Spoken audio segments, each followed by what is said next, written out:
This is Gary Butterfield. This is Cole Ross. And this is Monster, my podcast. And these are mermaids and also mermen. There's a monster in my podcast.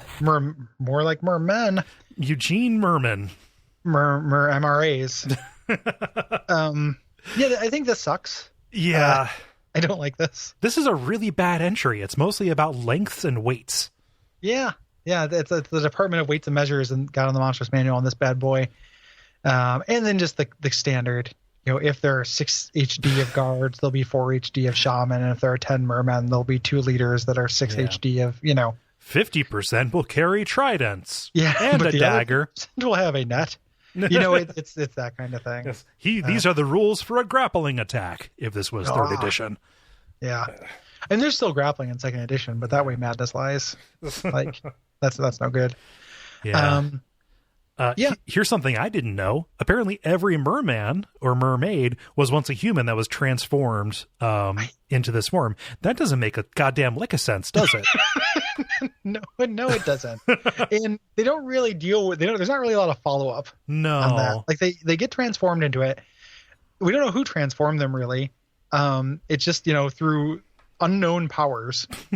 They gain a new language. They start distrusting people.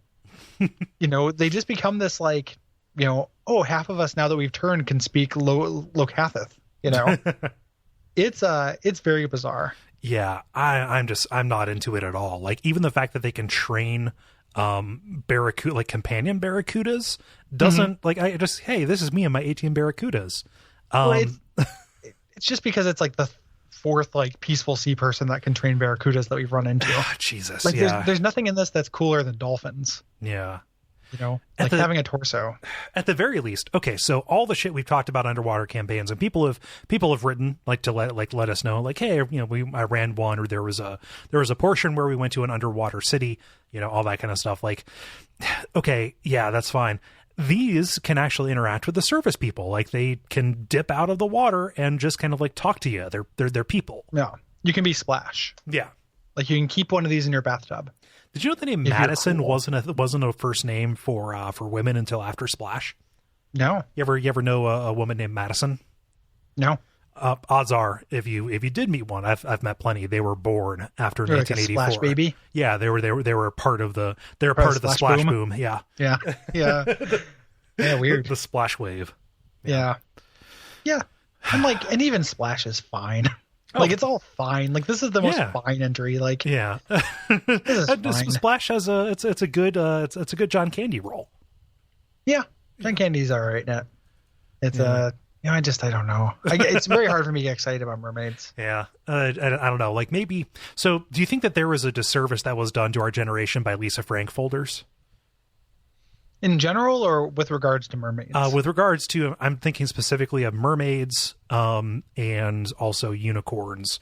Dolphins a little bit too. Butterflies are always going to be great because they're kind of scary. So let's say mermaids, unicorns, and dolphins. Our constant exposure to these very broadly illustrated versions of them during our formative years makes them feel a little bit not special, right? I feel like unicorns are really ascendant, though. Really? I'm sick and tired of unicorns. Yeah, I mean, I'm not speaking specifically to how you feel about them. Okay. I mean, like in pop culture. I'm just like so when you say they're ascendant, like what do you mean by that? Because I mean, like what it sounds like is like, oh, you're fine with how ubiquitous unicorns are. No, I'm not fine with it. I just think that they're very like they're very popular right now. Yeah. Like it's like zombies. Like I feel like saying that like something X Dawn of the Dead or whatever did a disservice to zombies. Yeah. But zombies are big and that's like they sell stuff. So they're very commercially successful. That doesn't mean they're artistically successful. Yeah.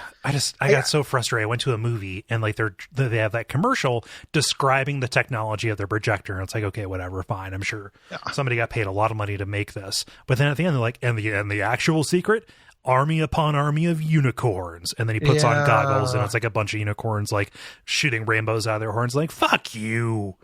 If I have to see that fucking Squatty Potty commercial on Facebook one more time, I'm gonna die. Yeah, where it's just like it's literally like some this guy who couldn't get a job in medieval times, like eating unicorn shit and talking about me shitting. Like it's so bad. No. Like I really hate it, and that doesn't really happen with mermaids. I'm always a little bit like, so I don't like mermaids, but I'm a little bit hesitant to be super down on them because I know it's like, it can be a thing for ladies, you know, so I don't want to be like, take away. Oh, a thing like a, they just really like them. Like they're just like a fan of. Okay. Like I know lots of ladies who are just like into mermaids. Like there's a weird Lou Reed's about. Oh yeah, that's a good one. That's a good Lou Reed's, and I didn't think about people who actually wanted to act like, to become mermaids. Become mermaids or dress like them and swim in public pools and stuff. Like yeah, you know. I mean that's not for me, but it's like also like, you know, I guess that's a thing. Yeah. You know, it's still a little weird to me that people, you know, like spend a lot of money getting this thing to make them swim worse. and then just jump in the water and like, I'm a mermaid. We're about 5 years away from that being the predominant core exercise. Where they're going to call it mer Pilates. Core maids. Brought to you by our backers at patreon.com/Duckfeed.tv.